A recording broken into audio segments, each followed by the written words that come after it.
The buzzing as a fly desperately tries to escape the maze of my mother-in-law's house sounds like a man leaning on a jackhammer in downtown LA. Of course, I've heard the sound thousands of times. Only today, as someone that doesn't drink alcohol, I listen to it, I find empathy with it, and I pose the question, why does it make me want to stand in the middle of a busy fairway? In nature, Ralph Waldo Emerson's first treatise, he says, good thoughts are no better than good dreams unless they are executed. But the thought does come first. And when I was drinking, my thoughts did need executing, not in the form of affirmative action, but at the end of a rope. Thoughts, you are to be hanged until you are dead, dead, dead. Today I am switched on. I am like a locomotive when before I was a man eaten alive by irrational motive. I am a set of Bose cans screwed into a Bang & Olufsen sound system when before I was those foam things plugged into a Sony Walkman spouting nonsense that belonged in a toilet cistern. Back then it was about me. Today it's about you, and you.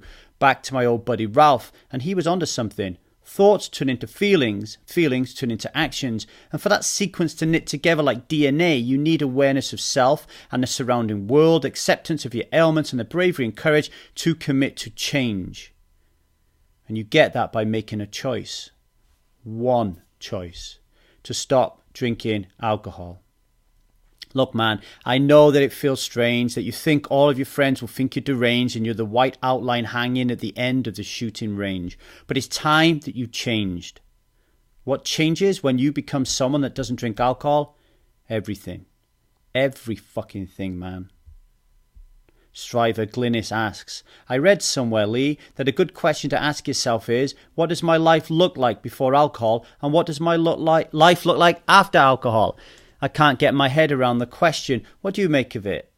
Is it simply an answer like, before I have my first drink, I'm feeling X, Y, Z, and after I drink a bottle of wine, I say hurtful things and my head hurts? Or do you think it goes a little deeper than that? The whole picture of life with or without alcohol. I really like the question. I'm pondering over the answer in relation to my whole life before and after ... And that's what we talk about in today's podcast. But before I get there, I want to say a lovely happy birthday to you. Happy birthday to you. Happy birthday to Serena. Serena's one of our Strive ambassadors. And she's not just a Striver ambassador. She's an epic Striver ambassador. That doesn't mean that none of our Strivers are epic. But she's particularly epic because she spends more time on Strive talking about other people's situations and helping and offering advice than she does talking about herself. And I like that as someone who spends an awful lot of time talking about myself. So Serena, I love you. I think you're an amazing, amazing human being. And thanks for everybody here at Strive for everything that you do. Right, back to Glynis's wonderful question. What does my life look like before alcohol, and what does my life look like after alcohol? Okay, well, I'm going to start, as I always do, by talking about the severe importance, the hugely important stuff about this short-term versus long-term thinking, right? And that we have to switch in to this long-term mindset thinking. We have to do that if we are to overcome our addiction to alcohol, because short-term thinking is the beating heart of addiction. This desire for instant gratification that we have to constantly be checking our phones, to Twitter and Facebook and Instagram, and to go and reach for a glass of wine or a cigarette or the bong or the vape every single time we have a problem. That is our problem, right? And the truth about alcohol philosophy is embedded deep within the cement of the framework that is long-term thinking about alcoholism as an invisible, violent, and dominant belief system. And if we can think long-term about what alcohol does to us, then we are much more likely to become someone that doesn't drink alcohol than if we confine our thinking to short-term a scope of short-term thinking, okay? So that is the first thing that we need to think about. So this kind of answer now this question that Glynis has posed, what does my life look like before alcohol? I'm now going to answer that in kind of the short term and the long term. But remember, long term is like super important, I believe anyway. So we can think about this. What does my life look like before and after alcohol? In the moment that we drink alcohol, right? That's the short term. So for me, it's worth like reminding you that in the moment that I left work on a Friday afternoon and I walked into that bar, okay, the human being, Lee Davey, at that time in 2008, who walked into the bar to order the pint. So the guy is pouring it. The guy, Lee Davey, who's there asking for it and is about to pay for it, he was a guy with a much diminished amount of courage, bravery. He was stuck in the status quo. He was a zombie, like everybody else in the zombification of life. He was shit scared of change, and alcohol had robbed me of being able to push all of those buttons up to maximum volume. So I had within me the capability of being a massively courageous person, a massively brave person, someone who was full of confidence and would take massive risk and change. And yes, I saw parts of that emanate from me throughout my drinking life, but it was never at a consistent basis. It was not who I was, right? It wasn't who I was in my being, because in order for me to be those things consistently, you need to practice. And I wasn't practicing because alcohol wasn't allowing me to practice, okay? Practice isn't like, Tiger Woods, right? So Tiger Woods became the world's most gifted, greatest golfer in history, not because he just turned up on the green one day and just started knocking balls. It's because he practiced. And practice for Tiger Woods was every single fucking day getting on the green and knocking those balls. Practice wasn't, well, let's just practice every now and then. That isn't practice. That is just doing something every now and then. The two things are in different sports, they're in different fields, they're on different planets, okay? Alcohol also robbed me of my ability to increase my IQ and my EQ, okay, exponentially. It robbed me of my ability to communicate more effectively and to connect with people. So that was the guy who walked into the bar, a guy shorn of courage, of bravery, of ability to take risks. I didn't know who I was. I was a zombie. I'm following like the blueprint of life, which has been laid down to me from my forebears who didn't know any better. I'm not growing intellectually or emotionally. I can't communicate effectively with people, especially my wife, which means I'm arguing a lot, especially my children, which means I'm not giving them good advice. And even at work, I'm not a good leader, right? So I don't have this ability to connect with people on the right level. And because of that, I'm not attracting the right people. And this is before I've even had a pint. So I guess my point is, Glynis, that if we're someone that drinks alcohol, then we are emanating, our energy is emanating from a state of being from someone who is very different than someone who is drinking. So we need to raise awareness of the fact that, yeah, we're just about to drink alcohol, and yeah, that alcohol is going to change our way of looking at the world and our conscious state. But before it does that, let's not kid ourselves thinking that we were some wonderful, brilliant, perfect human being. I wasn't. I was a mess. Okay? I was a mess. So then I drink the alcohol. Glug, glug, glug, glug, glug. What happens? Well, nothing's going to happen, or is it really? After a few, I'm going to start, because, let me go back a bit. Something will happen. But the reason I'm so dismissive, and I'm always so dismissive of the so-called buzz, of the so-called wonderful feeling, of the so-called vibe that we get when we drink alcohol, and people telling me repeatedly that it did so much wonderful stuff for them. The reason that I poo-poo that kind of nonsense for me, and I do think it's nonsense, is the feelings and the flood of neurotransmitters that actually create the physical sensation of the buzz, they actually come prior to drinking alcohol, right? It's the anticipation. Dopamine, for example, is an anticipatory neurotransmitter.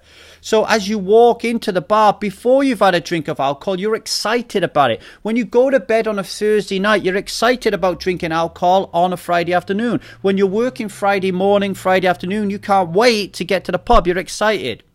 It's actually when you get to the bar and you drink, when you start drinking, that's when things go downhill, because the anticipatory neurotransmitters are no longer there. They're not loaded present because you're actually doing the act. You're not anticipating anything. And then what's going to happen is you're going to have a drink of alcohol and your body and your mind is going to get really depressed and anxious when you stop drinking it because it wants more of it. So you're going to go through this repeated cycle of kind of like, I need to drink some alcohol. Oh my God, that was like really good. I need to drink some alcohol. Oh, that was really good. But not in the sense that you're drinking it and you're going, oh, that was really good. This is all happening in your mind, like subconsciously. You're not even paying attention to it. But ultimately what it's doing, it is creating anxiety and stress. So you drink alcohol and suddenly you start feeling anxious and you start feeling stressful, right? Time goes faster. It's almost like someone has put their foot on the accelerator of life. And not only does time go faster, but you lose large chunks of it. Either through a total blackout or and I used to suffer from total blackouts, or what most commonly used to happen to me is I would forget large parts of time, all right? Now, that means that it prevents me from growing intellectually and emotionally and connecting with my friends, because I don't even know or remember or recollect what it is we're even talking about, especially the nuance. And anybody knows when it comes to growth intellectually and emotionally, particularly emotionally, that the key, the gold is in the nuance of the conversation. Because if you're listening intently and you're present, then you're going to be able to ask much greater, much more meaningful questions. And everybody knows that the growth of our IQ and our EQ lies in the quality of the questions that we ask. We're not going to ask quality questions if we don't know what the fuck is going on, right? It also prevents you from realizing, understanding that the people that you're hanging around with are not actually helping you grow emotionally, intellectually. They're hindering your growth emotionally, intellectually. But you don't even remember it. You don't even think about it because you're not thinking like that. The human being as you are is not thinking strategically about how you're going to improve your life and how your friends fit into this equation. Like when you take the truth about alcohol intensity, we spend quite a bit of time talking about the cast in our life. Who are the cast members? Who's the villain? Who's the hero? Well, that's often you. And who are the allies that are going to get you past that villain? And what is it that these allies have that enable you to beat the villain and the villain's kind of henchmen, right? So you wouldn't go to war. When you get like the Avengers, for example, the Avengers don't just go to war with like me, you and Rob, right? You know, Rob down the road. The Avengers pick on people who have superheroes who have the powers to defend the earth. Like when you go to war with alcohol, you want some Avengers on your side. Who are they? Well, you don't even know if you're drinking alcohol, okay? So the other thing that used to happen to me when I used to have a drink is I would be like a grenade that someone's pulled the pin out of.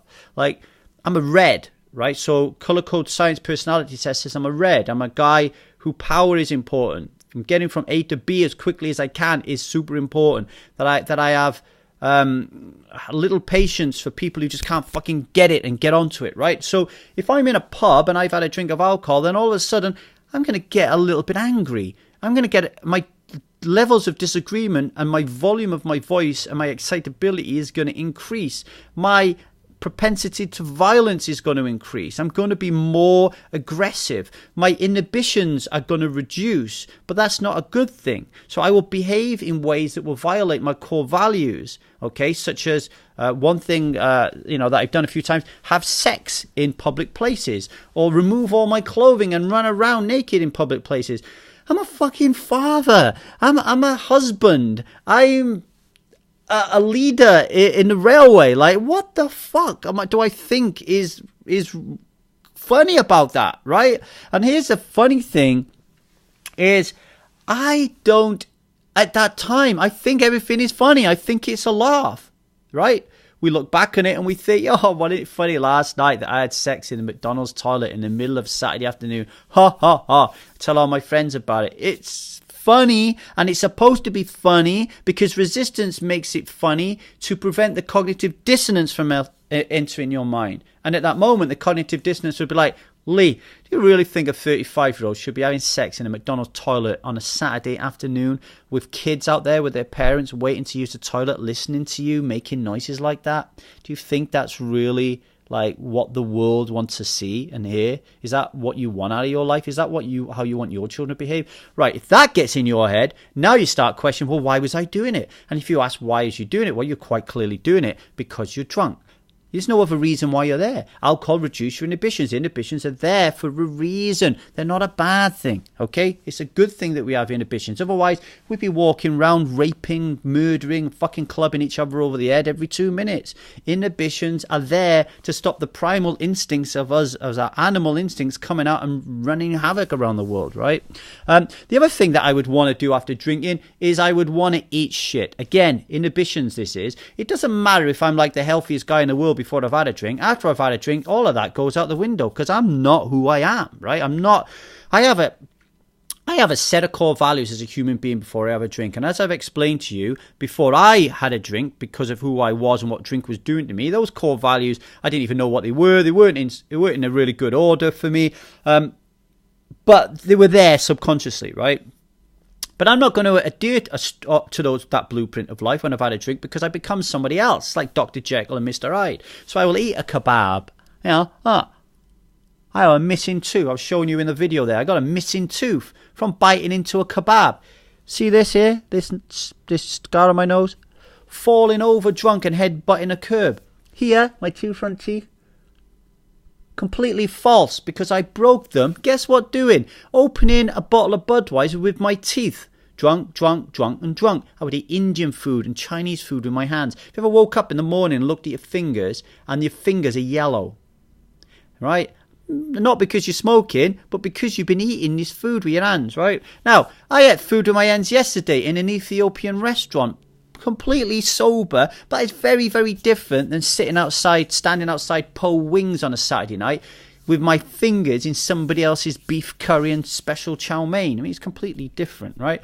The other thing, I would be chronically dehydrated, and God knows what alcohol was doing to my brain cells, my liver, and the rest of my body. But, in the short term, I'd be a complete and fucking utter mess. And before I was married, I would very, very lightly have pulled somebody and I would have gone home and I would have had sex with them without a condom. And the conversation over whether or not they were on a period or a sexually transmitted disease wasn't even a factor, right? It was just a blind, drunken, fucking mess of a fuck, right? That's what it was. And where I grew up, I wasn't the only person doing that. Everybody was doing it. All the men, all the women. That's what it was. Go out on a Saturday night, get wankered, pull someone, have sex with them, wake up in the morning before they do, get your high heels or your fucking cowboy boots and run out of the place as quick as you fucking can. And if you're lucky, yeah, you found a keeper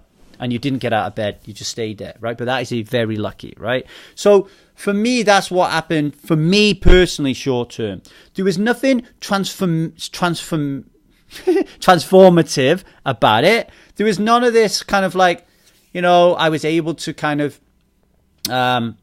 forget about the world. I was able to switch myself off. The taste of it was nothing to me. It was nothing for me. It was nothing at all. Okay, nothing good. But if you follow the same process that I've just followed about what you're like before you have a drink and after you've had a drink, okay, make sure you follow it through. So you almost like deploy root cause analysis. So if you think the way that we become people that don't drink alcohol is developing the long-term thought processes, but also in understanding that alcohol offers us no value.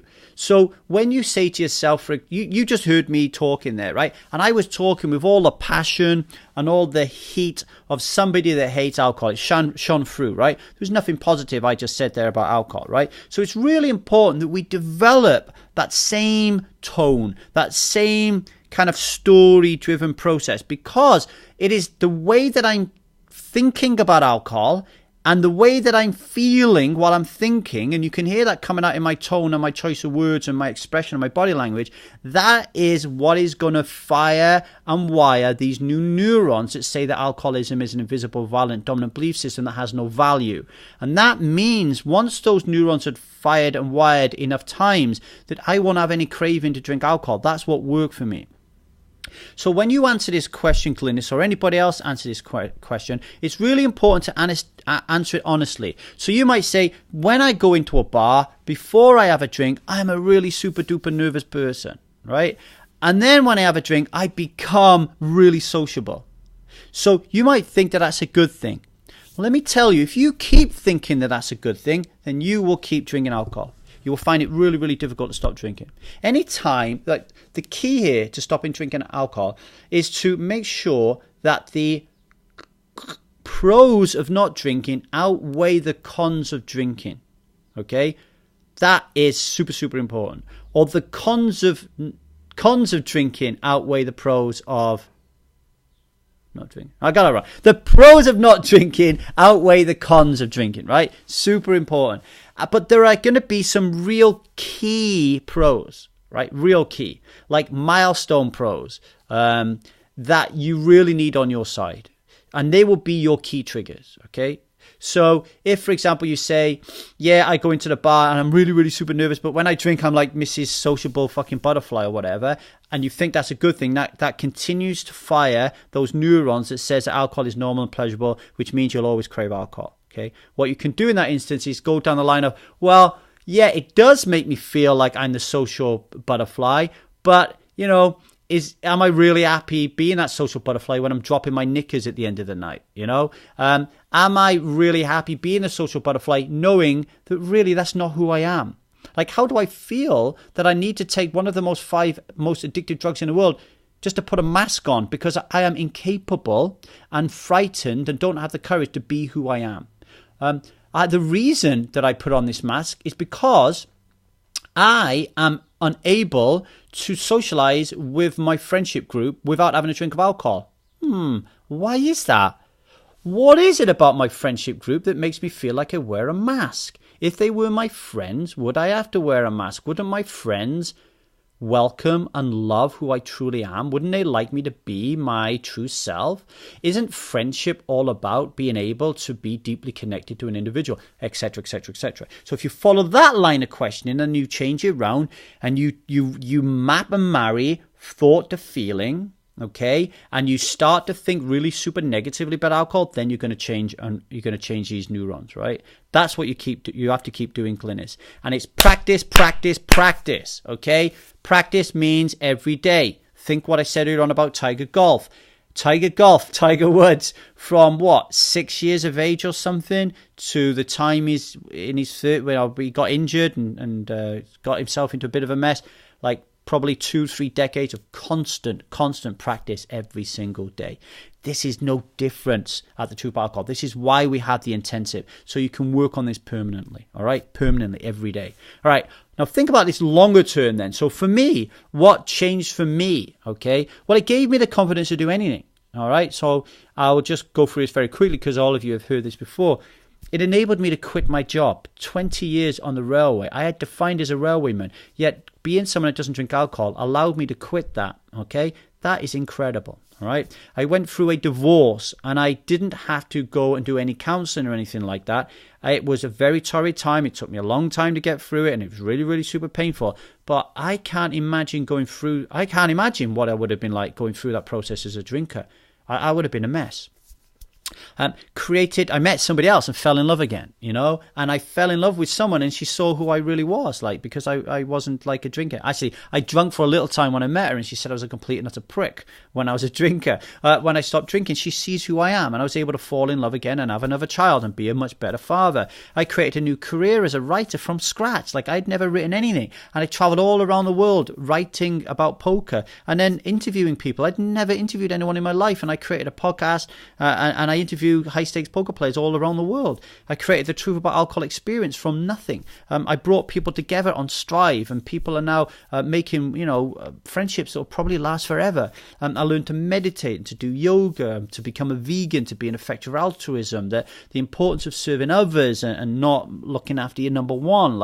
I became less materialistic. I become more focused. I became a better father and a better husband. I became a much more spiritual person, much more loving of nature, much more aware, much more accepting, and just a better overall human being. There's absolutely no fucking way on earth that anybody can say if they stop drinking they're going to be a better person long term. It is impossible. And if you think that you will be a better person if you stop drinking alcohol, then come on in. We'll have a debate about it. We shouldn't even be thinking about this. This is bread and butter stuff. Yeah, do it and go through the process, because again, it helps wire and fire those neurons, but it's not a logical debate we should be having. And if you're having this debate internally with the resistance over whether or not you're going to be a better person if you stop drinking alcohol long term, come and see me, man. Send me an email at truthaboutalcohol@gmail.com, because you are in the grip of resistance. It's going to be really, really difficult for you to get out of it. All right. Gladys, I hope that helped. And anybody else who listened to it, I hope it helped. If you've got any questions whatsoever, let me know. If you're ready to take action, only if you're ready to take action, then go to www.thetruthaboutalcohol.co.uk and join the taster. Costs £100. You jump on the taster. You don't have to wait until the end of the month. You can jump on it whenever you want. A Truth About Alcohol ambassador will take you through 27 days of repeated video coaching assignments created by yours truly, based on the Truth About Alcohol principles of truth, awareness and freedom. Okay, Kim is currently doing that experience right now, and she's absolutely loving it. If you want to go further than that, and you know that this is what you want to do for life, and you just want to jump straight into it, and you want to make this a lifetime thing, then take the intensive. It costs £1,000. Lisa has just made that decision. She's just jumped straight into it. She just posted assignment 1 this week, and I've got really, really, really good vibes about Lisa. If you want to become someone that doesn't drink alcohol permanently without craving, the intensive is where you need to be. Because, ladies and gentlemen, as James and Janice Prochaska say, and they're going to be my guests on a podcast this week, as they say, the kind of maintenance phase here, that we go through once we become someone who doesn't drink alcohol, can take up to 5 years. So many people think that they take the taster, they stop drinking, and they've cracked it. No. Think back to that Tiger Woods analogy. You need to be on the green every single day working. Pop, pop, pop, pop, pop. Okay? Think of me as the Tiger Woods of the Tiger Woods of alcohol. You need to be on Strive posting every day. You need to be in the intensive doing assignment homework every day. You need to be meditating and thinking about alcohol differently every day. Posting in triggers every day. Not every other day when I feel like it. No, because you're never going to nail it. You're never going to become the person you need to become. The energy, the vibe, the personality. It's going to take much, much longer if you just rely on willpower. Okay, off my soapbox. Take care, everybody. Bye-bye.